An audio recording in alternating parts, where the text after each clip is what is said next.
Brakken, top of the day to you, sir. Good morrow. How we doing, man? I haven't seen much of you on Strava lately, and I want to know what's going on. What's going on? Well, it's funny you ask that, Kirk. Okay, tell me more. I planted that question, ladies and gentlemen, which we almost never do, but it's time to get a weight off my chest. I have managed to injure myself 2 times in a row in the most ridiculous ways imaginable.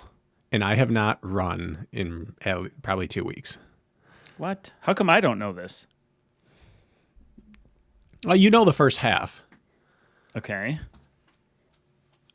I sprained my MCL about 3 weeks ago now, and I re-injured it a week ago.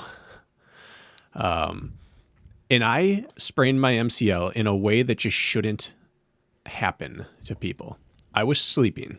It was about 3 a.m. I was on my side, and I had a pillow. Lisa has been sleeping with a pillow between her legs, and it somehow worked its way over onto my side. And so my leg was partly over a pillow, and my knee, my outside knee, I'm on my left side, my right knee is hanging down over the edge of the pillow. So it's sagging below my hip and my ankle. So it's at a weird angle. And I had an enormous sleep twitch, and I kicked my leg out so hard, and I shot up in pain. Like my knee was at full slack, dead asleep, and something was just sagging in there. And when I kicked full engagement, it damaged my MCL. What on earth? How does that happen? That's not a thing, right? I don't think so. Shouldn't be a thing. You know, those MCLs, though, they can be tweaked by the finite of rotation or movement. So, and you can make sense of it, but that should not happen. No. So what have you been feeling like then since?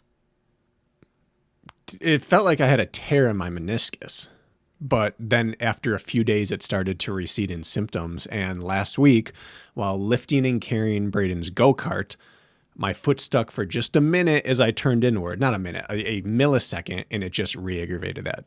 So it flared it up again for a few more days. But it's going to be fine. But then, Kirk, on Monday, Braden and I were working on mounting new tires. And we were in the basement, and we were working on our wrestling mats just for padding for our knees. And I was barefoot. Which you never work with bare feet, right?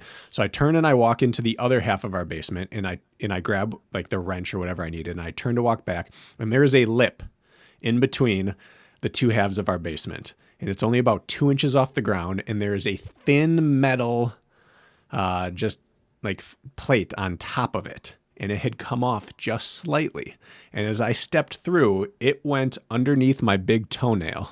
Ugh. And separated my toenail and sliced my toe. And just like right in between there, like a bamboo shoot under there. And just kind of ripped me apart down there. And so I couldn't put my foot into a running shoe for several days because it was too like inflamed down there and it wouldn't stop bleeding. Eventually I had to super glue my nail, like caulked over my nail and my toe to just stop the bleeding because it just kept oozing. Every time I'd stand, it would just force pressure down there and it would break whatever bonds had formed. So I haven't run in 2 weeks plus because of the stupidest of ways to injure yourself. You're having VH1's worst week ever. That's what it sounds like. I don't know. Poor toe. Anytime something like this happens, I figure it's something catching you on the back end for bad things you've done in the past. You must have thrown a baby out with the bathwater or skinned the cat the wrong way or done some other horrible thing in which now the wrath of the universe is coming down on you. What did you do? I angered the ultra runners. I sent Bracken a message last night. The chicken's coming home to roost. Telling him how I think we've made it because we're starting to get some haters on some of our Instagram posts. And it makes me so happy to see random people that don't follow us just chiming in, disagreeing. And I love it because it means we're reaching more people. But you're right. I think you pissed off some of the ultra crowd, making it seem too fluffy, and they got defensive. Yep. Makes sense. Well, I'm sorry you're dealing with that. Or have you been able to like do other stuff?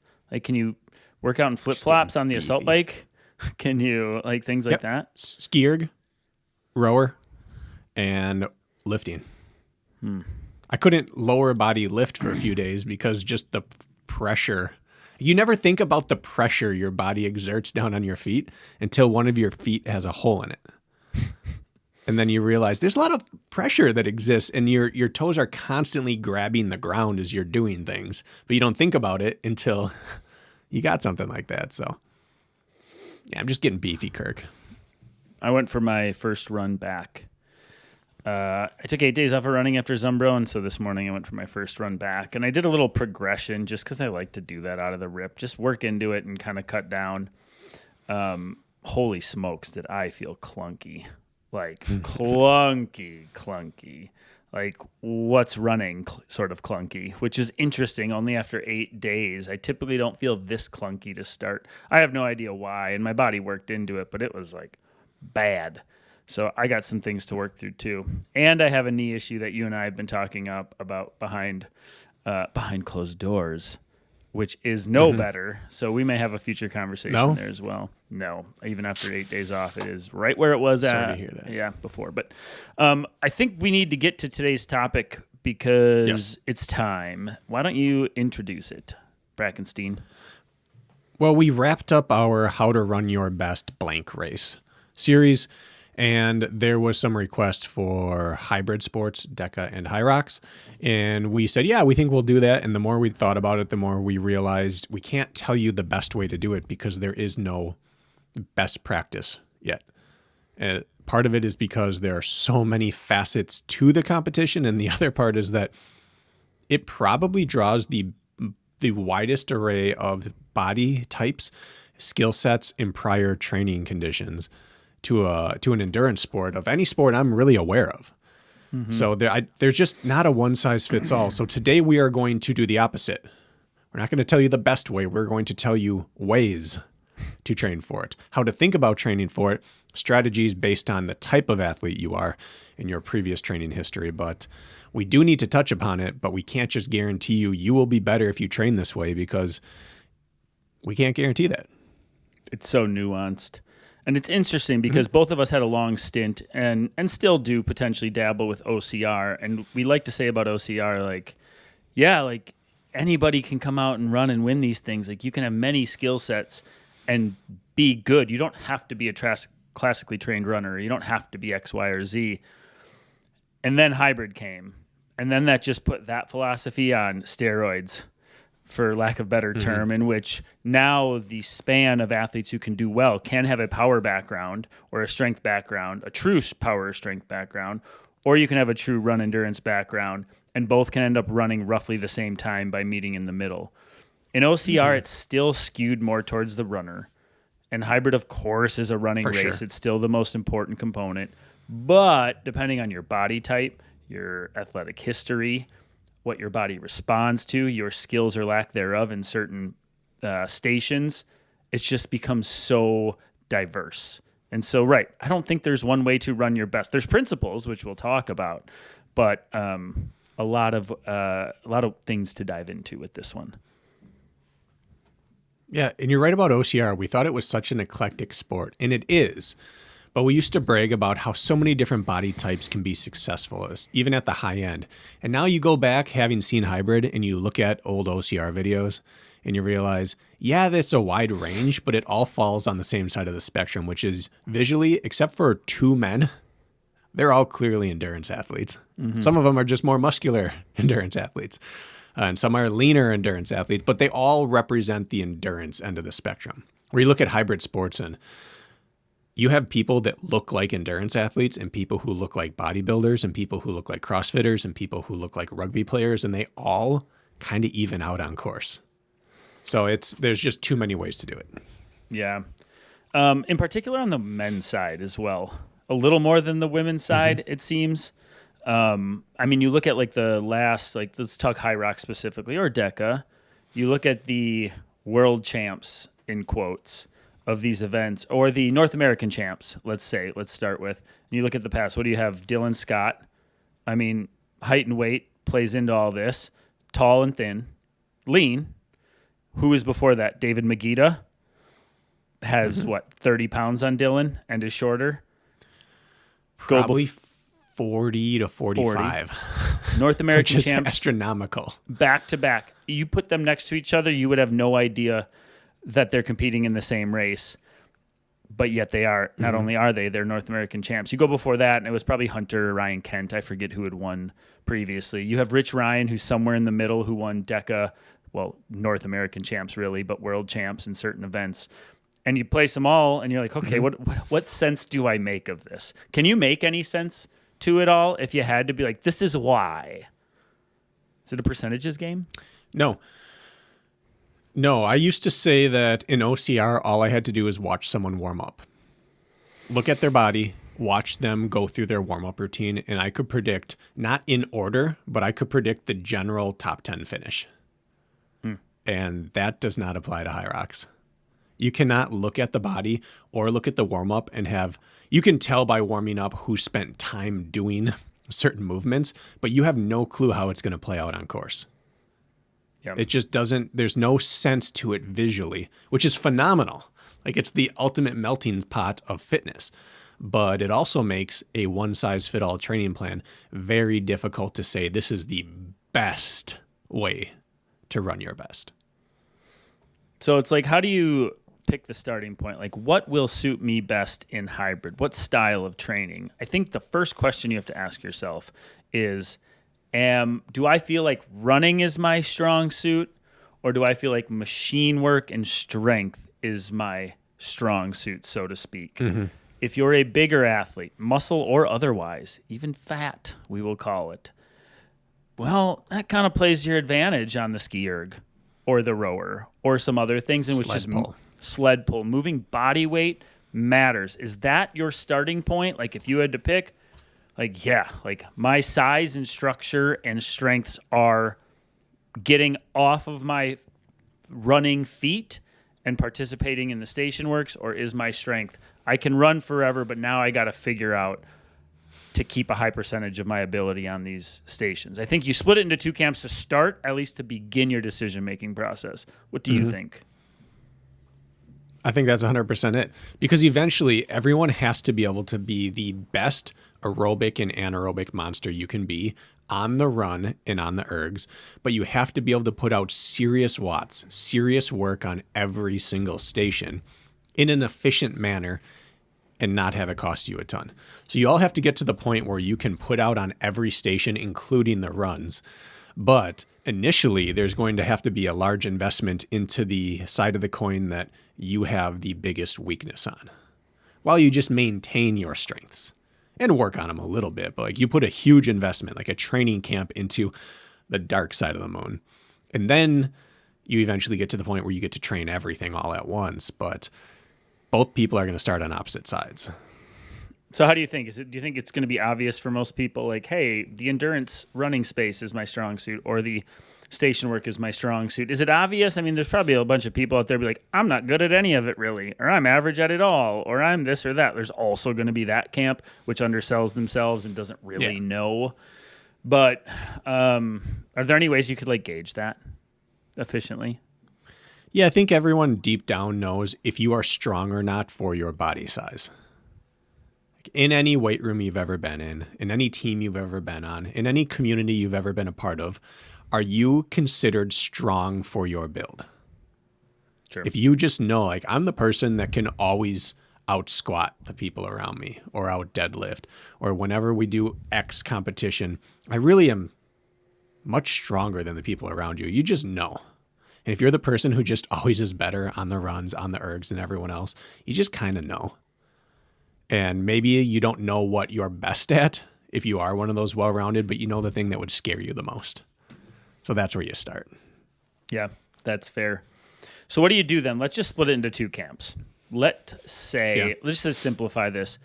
And we're not going to get too lost in the weeds today, by the way, folks, in case you're wondering.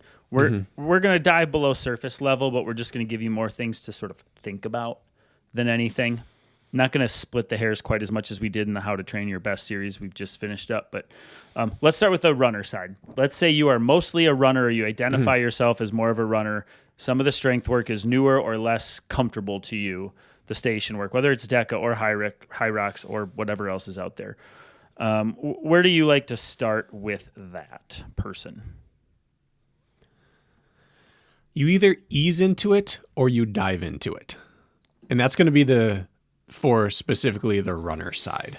If you're the runner, you can either ease in where you start adding finishers, start adding in more lifts, start hitting the movements at a light weight, and just dose more and more and more. And hopefully over time get to the point where it's just infiltrated your training and your body's good at it. Or you can dive in.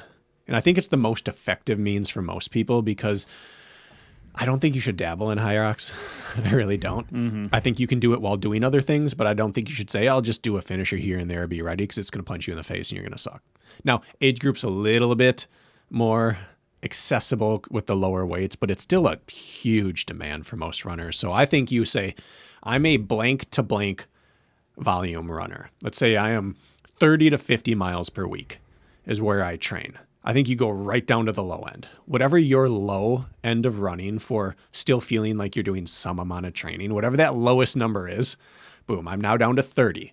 And I am just going in for like 3 to 6 weeks on all the power and movement work I can do. I'm getting all the bad soreness out of the way.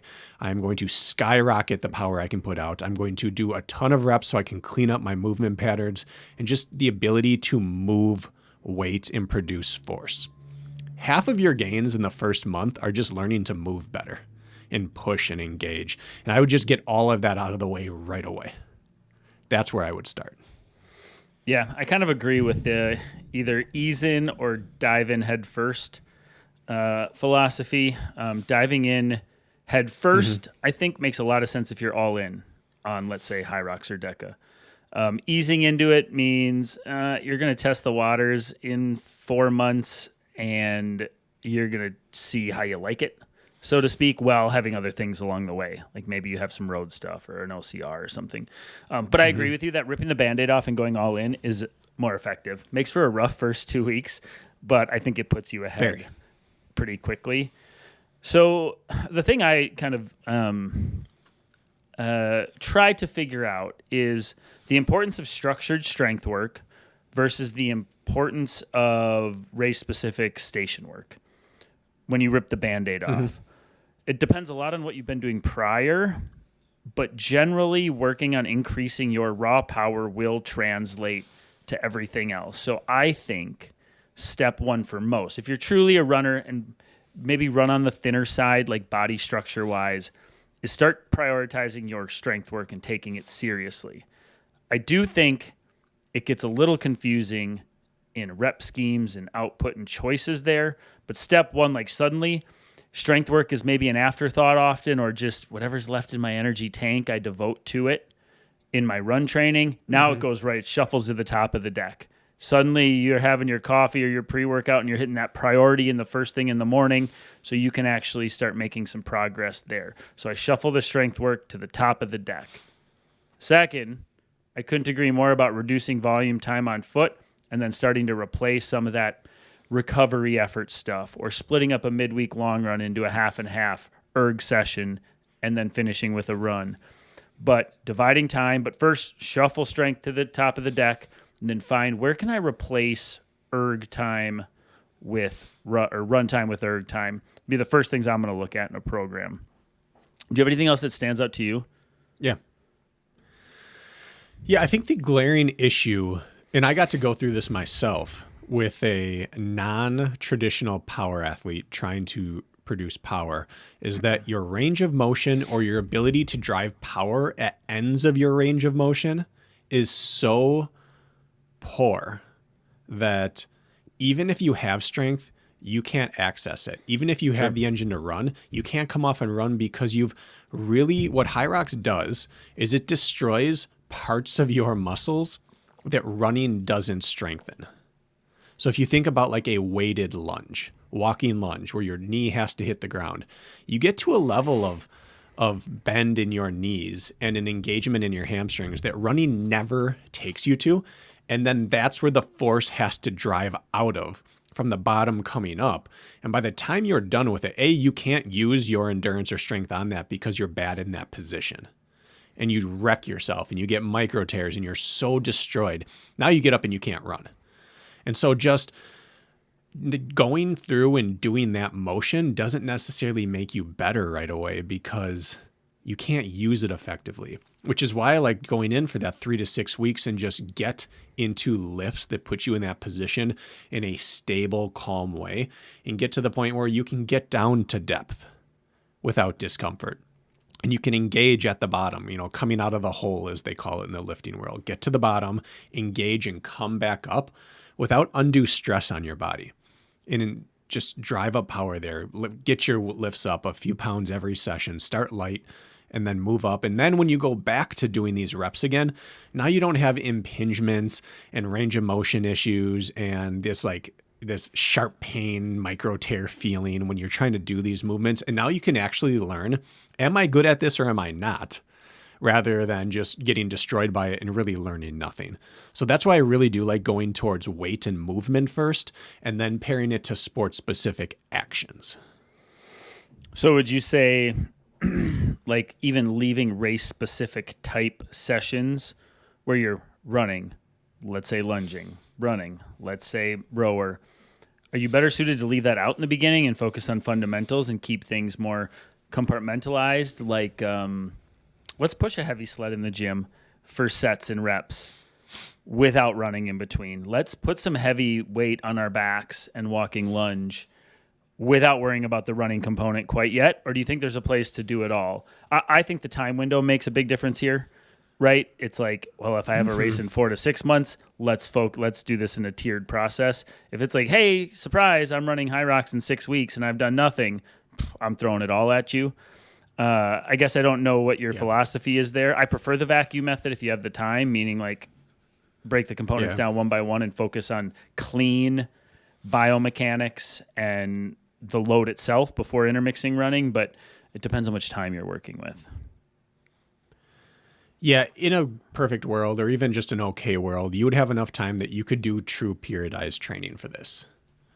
I would just spend time loading up your tendons, loading your muscles and getting them strong because there's really I shouldn't say only, but your greatest chance of hurting yourself is on the sled push. Of all parts of high rocks, that's the greatest chance you have of actually hurting yourself like in an instant is the sled push.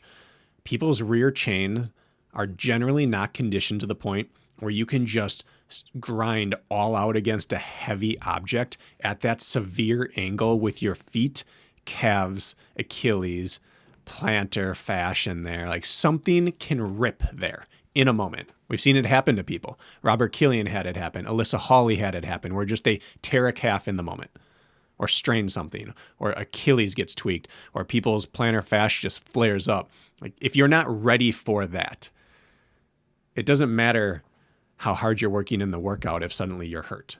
And even though lifting is scary, it's harder to hurt yourself in a controlled rep than it is just like throwing yourself against a sled and grinding. So early on, I prefer people to do all the heavy work in isolation, even like on a Smith machine. I think a Smith machine is really good for teaching you how to get into your range of motion and then just put force against the bar because it keeps you in track. Right? Even if you lean too far one way or the other, you're still driving power. You're not worrying about balance as much, and then you can reduce that as you go. But if you're going to do compromise run efforts like sleds or lunges or anything, I think they should be light early on. They should be light enough that you're not risking overloading anything. And it is a like load that builds up over the workout where you can feel, oh, I'm starting to feel fatigue back there. I'm just going to stop now rather than it just going on you on one rep. Yeah, it's hard to argue with that. Again, especially if time is on your side. Right. These are new stress points and loads for your body that you probably haven't experienced. You wanted to add to that? No, just that I'm going to approach this like time is on your side, because if time isn't on your side, you probably just have to do the movements as often as possible and survive it. But it's not advisable. Well, I think what we should actually do, because I'm realizing there's a lot of avenues we could take, and we're not going to, this isn't going to be like a 2-hour episode or anything, is I think we should talk about, okay, you're 4 weeks out. Now we're all in, right? Let's say on this, you're still coming from the endurance background or you're running, like outlining like what I believe a week should or potentially look like, I guess, would make sense in my mind. Like, let's just talk about the peak phase here. Even knowing like it's nuanced and there's a build to get to that, I think we should break that up. For me, the athletes I coach are all usually 6 weeks out. I start them. Let's say your quality session is on a Tuesday, typically a run session that has now become a hybrid run session. So we are actually working on the skill and movement patterns of, let's say, a high rock specific movement, going back and forth between running strength, or running machine. Adding that in right away on Tuesday. Typically, another hit throughout the week. Now these athletes are doing some sort of purposeful clean movement, let's say in place of your midweek long run, where you may be doing machine intervals or something very effective, or finishing with Metcons where you realize lunges and burpee broad jumps are your weakness and you're doing an AMRAP, or you're doing something to work the skill in a clean environment separate from the running, and then still keeping some sort of traditional clean running over the weekend, whether it's a long run or it's a quality long run without the distraction, because we want to keep our good biomechanics. We want to use your strength as a strength, right? We want to still embrace the running part of you. That is going to be your best trait you're bringing to the event. So we don't just like leave that completely alone, right? We still want that tool in our box. So to reiterate, I really like going to a hybrid quality session Tuesday, a machine or station skill work isolated on a Thursday. Again, this is just a rough outline in my world. And then still a clean running long run or quality long run on a Saturday.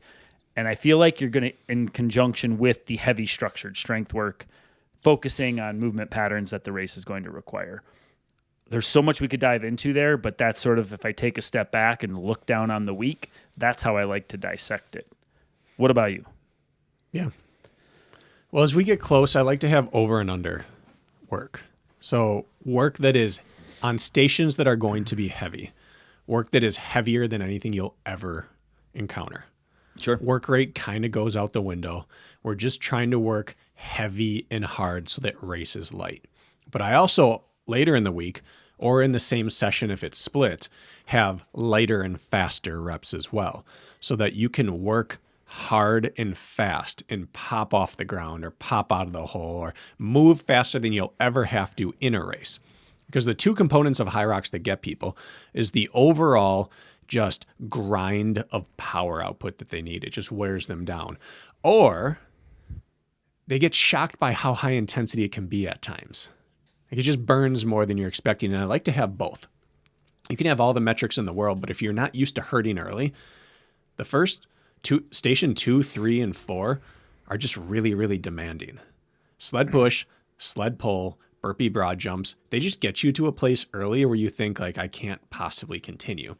But the race can come back in the second half. And so you have to have some really heavy stuff to break you down, but you also have to have some light, intense stuff to overwork races. And I think that lunges and burpee broad jumps and wall balls in particular, it's very important to do fast reps, also heavy reps, so that on race day, you have gears and you have comfort with both ends of the spectrum. So I like to have two big station work days in the final weeks leading up to a race and going over under in power and speed. It's interesting about the under side of things. Was it Lauren Weeks, I believe, we chatted with, and she lifts very heavy, does Olympic style training, and also does CrossFit. But when it comes to her hybrid WODs, she often goes lighter or shorter or faster on things, which everybody assumes like go the same weight as the race demands or heavier, so you're overstimulated. But there is something to say about like rep cycle and moving through space faster and just having that sort of that side of the intensity scale, which clearly works for her. So I do think you're onto something. I do want to get your take. I just touched on it briefly in my explanation, but the clean running factor, meaning like you're not compromised by anything. Do you believe that you need to let that go, or do you believe that should still be in there? I do like to have phases of training for a Hyrox. And so early on, a lot of things are clean. And then as we get closer, they become less clean. So early on, at least 2 out of every 3 workouts, if not 3 out of 3, are just in a vacuum engine work. Clean running, clean ergs, that's it. And in the middle stage, it's probably 2 out of 3 are clean, maybe alternating weeks. And then by the time we get to the end, almost everything is compromised with the minimum amount of just skill work to keep up with it. What do you mean by the end, I'm doing at least end? 2 out of 3, at least the last 2 to 4 weeks, at least 2 out of every 3 times I'm running or erging or something, it is in a compromised nature. Yeah, and I think there's a lot of truth. If you're talking about dialing in, circling the pointy end of the spear, like, yeah, you might all in those last few weeks for sure. You get 2 runs on race day, or you feel good running. Like I feel like I'm just running. After that, you can feel good running, but it's all compromised. It's all heavy-legged. It's different. And so if you look at that, if only 2 out of 8 or 1 out of every 4 runs, and it's the front end, is actually clean running, then by that, just bad, what do they call that? Guy math? Is that what this is called now? I don't know. Really only 1 out of every 4 workouts in my final lead up needs to be clean, or like 25% of my volume. Might start out with like 2 by 1,000 meters with 60-second rest, and then go right into your workout from there. Just touching upon it to make sure you're clean and you have a handle on how to pace the runs. But everything after that is sport specific for me. I think the C's part on the strength work from both sides of this coin as well. I want to get your take on that too. The low rep, high weight sort of scheme, or the high volume, like the German volume training method, or even going crazy like strength endurance, 15, 20 reps, nuts stuff. So there's no universal truths, but no, I would say in this side, the endurance side of the coin, if you're most likely maybe a little slighter of frame, so you don't have the body mass, and again, running is your strong suit, I'm going to put you into like, let's get your body uncomfortable under heavy load and let's get your nervous system ready for that versus, and we'll get to the other side of the coin, but the strength-based athlete who has all the power in the world, I may shift them to a 15 rep scheme for all I know, depending on what their strengths are. But for the, I don't know if I have enough power athlete, I'd probably start you at low reps. Maybe we'd transition to some higher rep stuff. But on the strength front, I just want to get you under heavy load, uncomfortable, nervous system, structure, stress. But I don't know if I would say that for the strongman background, which we'll get to here in a second. But do you have thoughts on that?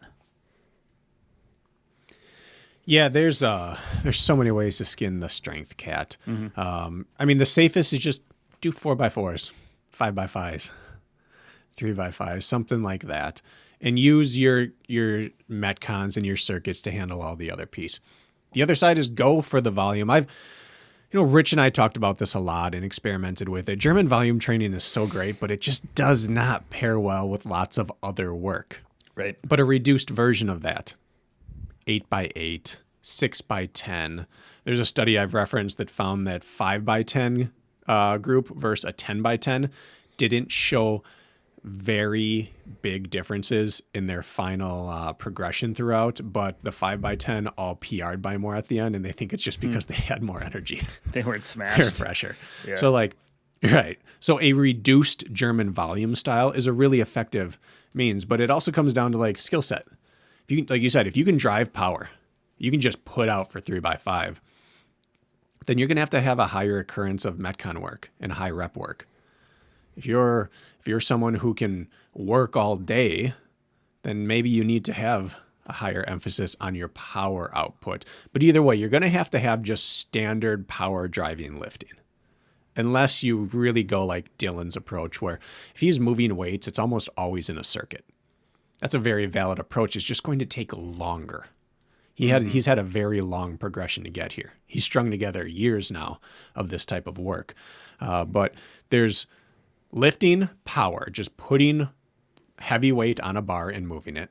And then there's something circuit based, and then there's something compromise based. And my belief is that if you're going to get above 15 or 20 reps, if you're not doing something specific like a 20 rep max squat program or something like that, that you might as well make it into a circuit and do it compromised. If you're going to do high reps, make it a CrossFit style, make it a Metcon, make it a circuit, do some jogging in between. But other than that, it's like, let's do 10 or under and lift and save the rest for high heart rate under fatigue reps. Yep. What else do you want to add to this? Because I know we're just, again, brushing. These are almost broad strokes, right? But I want to make sure we get to the other side of the coin, which is more like I consider myself a strong strength or power-based athlete. Do you want to add anything in to that endurance? Like, I'm coming from the running background. So I think that runner, me, you, people who maybe even have less lifting background than us, when you do your compromised work or your station-specific work, I think early on it should be done with the least amount of running possible to allow you to get the rounds done. So if you were going to do a high rocks workout, let's say you wanted to do all the stations early on, it might be good to not run in between them or to just have like a 400-meter run in between, because the longer you can stay in that environment of just working and pushing and straining against weight while you're really fatigued, the quicker you're going to build up the tolerance to do that. And you kind of cheat, the runs give you rest. Whereas the other side of the coin, I think more time just has to be put into running and the ability to run cleanly and efficiently. So a lot of runners, and myself included, made mistakes early on doing like 1,000-meter run, 25-meter sled, 1,000-meter run, rest. I love that workout. I only spent like a minute doing the thing I'm bad at. But I spent 7 minutes doing the thing I'm already good at and reversing that, doing like 75-meter sled, 400-meter run, 25-meter sled, something like that. Suddenly you're just like, you spend a ton of time in your bad area, and that's how you get better. Yep. I really like prescribing the shorter run duration. That's a very good point. I'm glad you brought that up because I do it instinctively with my programming. I'll go as short as 250 meters approximately to just, we got to spend time doing the thing that we need to do to get better here. So I agree with you. I actually don't know if I've ever prescribed like a high rock strong, so to speak. Like high rock strong is has. a go-to for me. Yeah, and I don't think I have. I could see its benefits though, absolutely. And I think that's kind of part of like ripping the Band-Aid off, like going all in, like, all right, let's smack you in the face and you're going to recalibrate real quick. If we take away running, you just and have make to you complete. Yeah. Got no choice. Sorry, you froze there. That's all right. Yeah, like just put a high rock strong in front of someone. You have all 8 stations to do. You just have to complete the work, and then we're going to do a 2K tempo off the back end. Yep. You're a good runner. You just have to practice running when you're trashed. But you just need to complete it. I don't care if it takes you 80 minutes straight. Get the work done, and you're going to reach this point where you don't want to be working anymore, and you don't think you can get done. And that's where you're getting high rocks work from that point on. And I just had a reminder of this. I did a workout with Marcus Wallace and Dawson Miller this past week, and they're both like 6'3", one's 195, one's like 210. And we did an hour of high rocks work, and we didn't run a step. And after the first 12 minutes, I was like, this is exactly what I need more of. It sucks. It doesn't help my running one bit, but like this thing that I'm worst at on race day is what I need to immerse myself in. Yep. Yeah. You're right up your alley with all your injuries going on, at least, huh? I couldn't run anyways. Money. Couldn't run. Yeah. Other side of the coin. I feel like I came from CrossFit, for example, or I'm new to all this, but I've been seeing it everywhere, and now I got to try, right? But I don't, I run. Of course I run a little bit, and I do this, but like I wouldn't consider myself like a classically trained or even dabbling runner. So now we're on that side of the coin, okay? Very different approaches, same principles. Skill work's important, station work's important, movement patterns are important. All of those things, of course, are going to apply to both sides, but I'll let you start, and then I'll piggyback on whatever you say. But where do you start with the power athlete? I'm going to get in trouble here because I can just see Zoom choosing a clip of me saying this first sentence, and then everyone gets mad at me. That's our social media this guy, is way by easier, the way, in case you're wondering. Not our social media. We run the social media. This is our, what is he? Curates our content guy. Anyways. Digital creator? Digital creator. That's his name. Zheng, if you're saying it correctly. Continue. Zheng. Well, Zheng would be the appropriate, phonetic. But go. Well, I want to be appropriate. Yep. I call him Z in every email because that it's safer. Can't screw up a nickname. Nope. So this is way easier. This is way simpler. If you come from a powerlifting or a CrossFit background or just a strength sport background, you have good movement patterns. And even if they're not great, they're practiced. Like you see a lot of CrossFitters who don't have great deadlift or power clean form, but they can move a lot of weight and they don't get hurt, which is always more important, right? Just like running. Not everyone runs and looks clean, but they can run really, really fast off of it. And so I don't get too hung up on form. I look at, can you repeat the movement pattern without damaging yourself and while putting out extreme power? And CrossFitters can absolutely do that. So you don't have to worry about that. You can just go all in on, you're going to get really good at running and doing body weight motions. Let's get you good at running. As good as we can. Let's just spend time building up your aerobic capacity. Let's do a lot of burpee broad jumps. Let's do that. And then let's do the simplest form of compromised running we need to do. But if you just keep everything you already have and just become a better runner, you're going to improve really rapidly. And it's just a cleaner process. There's less variables to work on. You don't have to go all in on the movements that are going to leave you wrecked. Like a runner's going to be wrecked after back squatting for the first week. That's just what it is. A CrossFitter's not going to be wrecked after doing interval work. You just put them on 5% incline and they're not going to take any pounding. Like, great. You can do a bunch of that. And anything's going to make them a better runner, just like any lifting is going to make you a better lifter. But just getting better at lifting won't make you better at high rocks necessarily. But just getting better at running will make a CrossFitter or a power lifting athlete better at high rocks. So to clarify, and then I'll jump in with some thoughts, are you suggesting maybe like, you may be doing 1,000-meter repeats with no compromised portion to it whatsoever? Like you may prescribe the strength athlete to do a traditional run workout and then keep his station work separate maybe at this point? Like is that, and I'm talking, let's jump right to like the 6 weeks out mark. Would that still maybe be prescription in your mind? I guess I'm just looking for clarity there.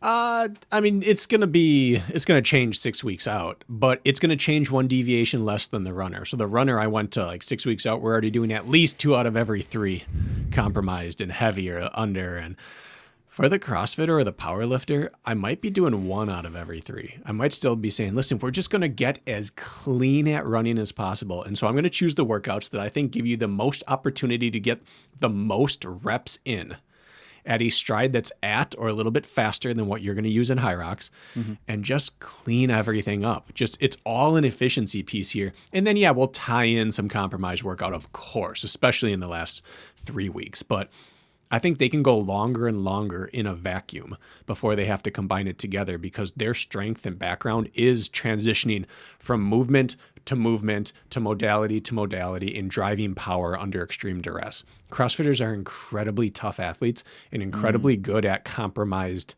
other things. Now we just add the running to the mix. Yeah. In this case, if the athlete can handle it anyways, I still like, let's say, the staple workout early in the week. Again, we use Tuesday quality as an example, but I will throw them like a hybrid quality session.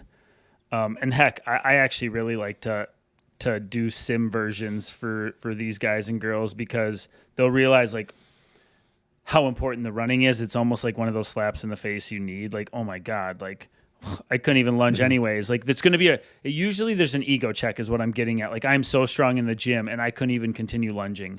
And I had to catch my breath for 30 seconds at a time on the burpee broad jumps. Like, whoa. So I think it proves the point of the conditioning factor. Like you're plenty strong. It's not about being strong. It's almost like, let's prove the point by kind of humbling you. And that means like, let's make you run a lot in between the station work early. So you can accept the fact like, okay, I get it. I need to work on my aerobic output.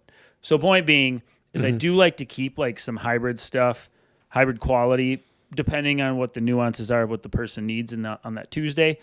But if you can handle it, I actually like to really keep a clean Friday. Like this would be the classic case where I actually want somebody to hit 2 semi-quality workouts a week, but I'm making them run clean every week. Every single week you're doing efficiency work or even threshold work, or you don't want to do a 6-mile tempo. Sorry, that's exactly what you need right now. So maybe Tuesday's hybrid quality. They have real easy Wednesday, Thursdays, Fridays, another quality, but pure run, or vice versa. You could do it either way. But I just find like they end up building some confidence that way. So again, if they can handle that much like intensity, so to speak, I really like to do it. And I run that script all the way through, actually. I just think that clean running is so important for that person. So important. And the beauty of high rocks is that even though you need to be able to race for 60 to 90 minutes, you don't have to be able to run for 60 to 90 minutes. It certainly helps if you can go out and run race pace or faster for an hour. Great. However, you're never going to be asked to. And so let's say a big, strong lifter comes in. I don't even necessarily put them on daily runs. Like we're going to do a 45-minute easy run today. Why? Sure. But I might have you running 10 to 20 minutes before and after everything you do that day. Just get more skill work in, but we're not going to beat you up. You have a lot of mass coming down on those joints. You're never going to have to run longer than 5 minutes in a race. Like, why bother right now? We're going pure bang for our buck. Long-term progression over the course of months and years. Yeah, we're gonna strive for that. But no sense. 15-minute jog before your lift, 20 minutes uphill on the treadmill afterwards. Later on in the day, you're doing a hybrid workout. We're doing 4x400 before and after. Boom, done. We're not going out for a 60-minute run because what is it helping you? Sure. We can just dose running like you would dose grip work with a runner leading into their first OCR race. Yeah. Some of the athletes are probably like, is Brakken ready my programming or Kirk? Because they do the same thing. Let's have a run warm up. Let's hit our machine work in the middle, and then let's hit a run cool down, and we split the difference, and it's all beautiful. Or buy and cash out hybrid intervals, things like that. I had a point I wanted to make. It's like gym class.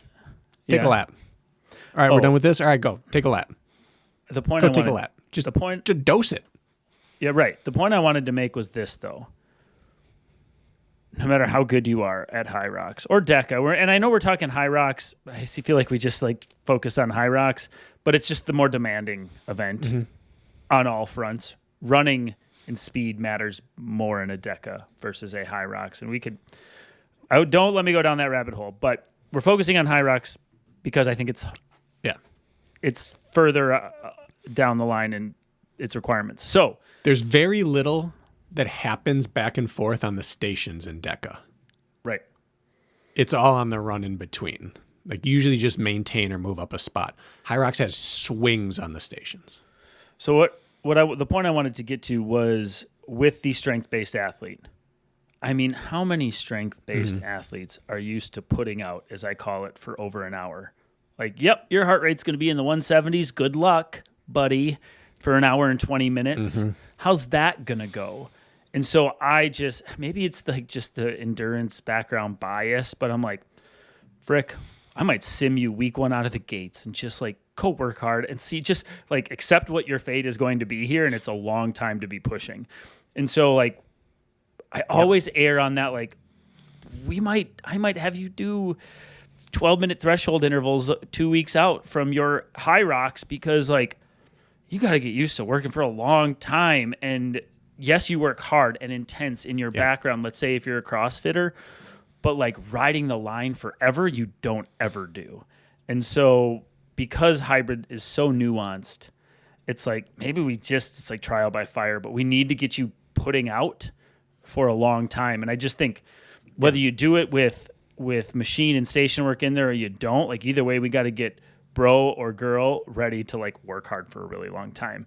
And the endurance athlete, the runner, is kind of used to it. They probably raced a half before. They've done trail races or they've done these things that require you to go ride the line and stay. But the strength-based athlete don't often do that. So I like to err on that side. If you're understanding my sentiment here, I like to like throw that at them to just wake them up. let them know what's coming. Yeah. It's like long tempo work, but with just work. Like you got a tempo for 60 to 80 minutes this weekend. You just get the work done. CrossFitters and power athletes are so phenomenal at selling out. Oh, so good. For 30 seconds to 10 minutes or so, 12 minutes. But pacing for 60 is difficult. And so that's a lot of work has to be done there.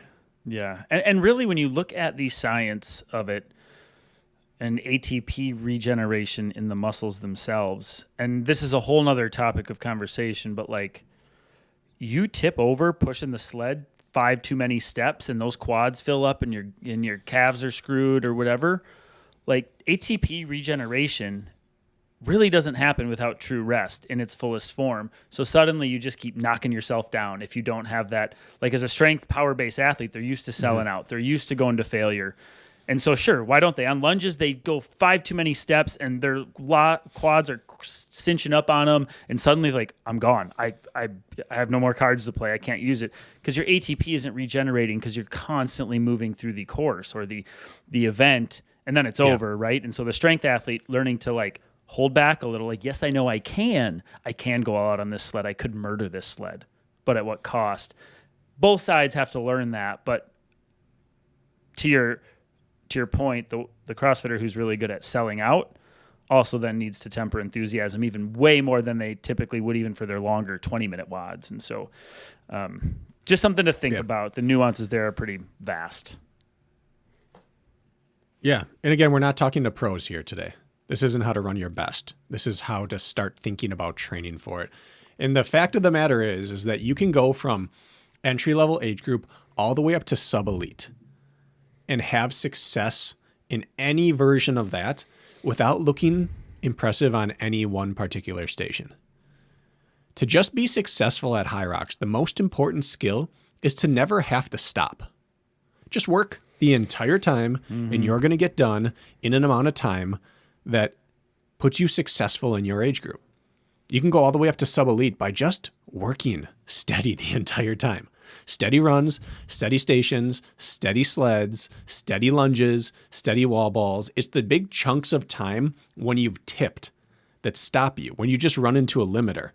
If you can just stay at like an 8 the whole time, well, that was a solid B station. That was a B. That was a B. That's an A race at the end of the day.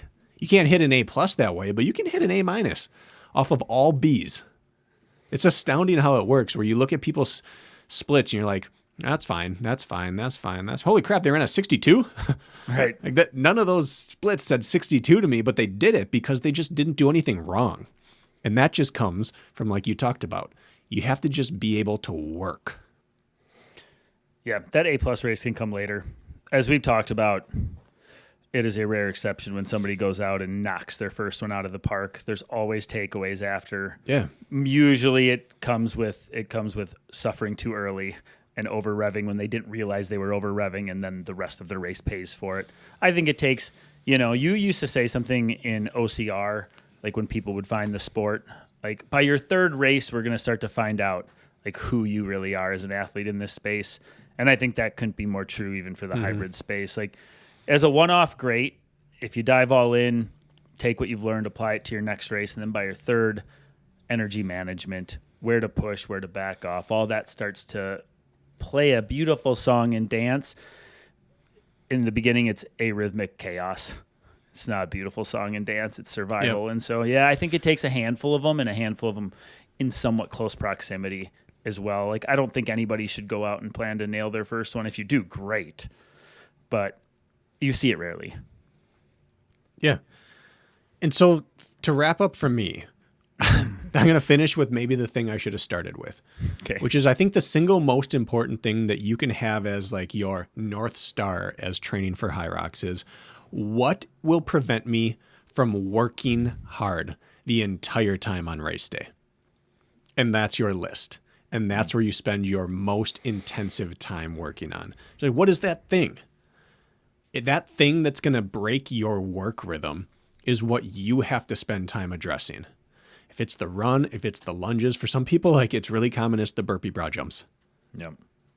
You have to spend an inordinate amount of time burpee broad jumping, or just burping, or just broad jumping. Like maybe one day burpee, one day broad jump, one day burpee broad jump. Do it every single day for 6 weeks. I do not care. But you have to get that thing that's going to prevent you from just having a steady graph. You have to do that thing. That's the only thing that's going to prevent you on race day. So you got to do it now. What scares me the most? What makes me the most nervous? Yep. What do I feel the most unfamiliar with? And it could be any of the things for sure, but I don't know. I think fear is a great motivator, and it should direct you to what you need more of. And I know that sounds silly and simple and undercomplicated, but it's true. What scares you? Great. Go start doing that. Yeah, that's exactly it. And so many of these stations are not talent or huge power. Like you can get better just by doing them daily for like 2 weeks. Like if you can't do farmer's carry, you can be night and day better at that in a month. And that's the great part of High Rocks. There's very little things that you just can't improve if you focus on it. And you know what else? Again, this is coming from somebody who hasn't done one, so I'm sure people will roll their eyes at me, but you don't need to be that strong to do a High Rocks, even at the pro level. Strong by strong people standards. Huh? You don't. You need to be able to keep a high percentage of your power output ability. Like Dylan Scott, whose numbers are laughable compared to his competitors, yet he lunges faster than them. He farmers carries faster than them. He did everything faster than everybody at the North American Champs. And in that start 15, I bet you he has the weakest back squat. He has the weakest deadlift. And I could be wrong. I don't know the metrics. So what I'm getting at is, yes, strength matters, but what percentage of it can you keep? And that still comes back to aerobic capacity. And we don't need to beat that horse to death because we do it every week. We talk about aerobic capacity, but it's just interesting. So like the strength side is glorified, and yes, it's necessary, but it all comes down to like you know what they talk about like with endurance athletes? It's like, okay, what's your VO2 max? Well, you know what? Who cares? What's your lactate threshold? And how close is it to your VO2 max, and how long can you keep it? Like, that's what really matters, right? So I'm talking about that side of the strength coin. Yeah. Yeah, High Rocks is that perfect example of what can you lift? I don't care. I'm going to beat you. Right. That's just the way it is. And to your credit, I'm going to toot your horn. You have the age group North American champ that you're coaching, right? Yeah, I do. I got a whole slew I have heading an age to group Worlds. North American champ. Yeah, we both do. Yeah, we have people going to Worlds. It is bragging, right? But it's really just the fact that it doesn't matter that Kirk has not run a High Rocks. He is currently coaching people who have never lost to High Rocks. It's true. And so these you can trust these principles. Oh, shucks, Brakken. Yeah, we got a few Stand North up for Americans. my man. We got a few North American champs on our roster. All right, so anything else? I know, again, this is one of those episodes that's going to leave you with as many questions as answers. I feel like we could make a 3-hour episode about how to run your best. We really could. And I feel like we're just giving you the tip of the iceberg just to get your own thoughts going and then tailor it to you. Any end cap, concluders, anything? I think I said what I want to say. Yeah? In running a marathon or a 5K or a mile, you can run essentially the same training plan race after race after race and make minor adjustments, and you can ride that all the way to the Olympics. All the way to the Olympics, all the way to world records. That cannot happen in hybrid. Your point of emphasis for one training plan generally raises your skills up and exposes others. And you might have to do something very, very different every time through. Your point of emphasis may have to change every time. And so that's why it's important to sim and it's important to race, because you need to feel what the training block has done for you. Yep. The thing that limited you day 1 may not even be there day 90, but something else now has reared its head. So this isn't a plug and play plan. It has to change and adapt with you. Yeah, it's the classic, like you'll see it with runners. Which is why we can't tell you the best way. You'll see it with runners specifically too. Like they go, okay, I'm all in on High Rocks. And then they go run their first pure run workout in like 4 or 6 weeks. And they're like, I was 15 seconds slower on my intervals than I used to be. Uh-oh. So like one takes away from the other. And then you're like, okay, where's the right balance where I can be good at both and still access my old running? And you go back and forth with that. I mean, into perpetuity almost until you really find it, find the sweet spot. But yeah, there's a lot of that. Mm-hmm. Yeah. Okay. Well, I think it's going to be just you and I on Friday. We got a Q&A. We got some really good questions on the docket. And so if you have any burning questions in those noggins of yours, maybe shoot them over to the Running Public IG DM, slide in there and let us know. Because if you get it to us before Thursday morning, we will most likely be able to get to your question. So you have a task if you have something you want to ask us, and we'll try to get it in. Right now we have 12 fantastic questions. I don't know how many we can get to, but I got 12. So don't hesitate to reach out with your questions between now and Thursday morning. That's when we record our Friday episodes. That's it. Have a great weekend. Have a great week of training, ladies and gentlemen. Yeah, go crush it. Till Friday.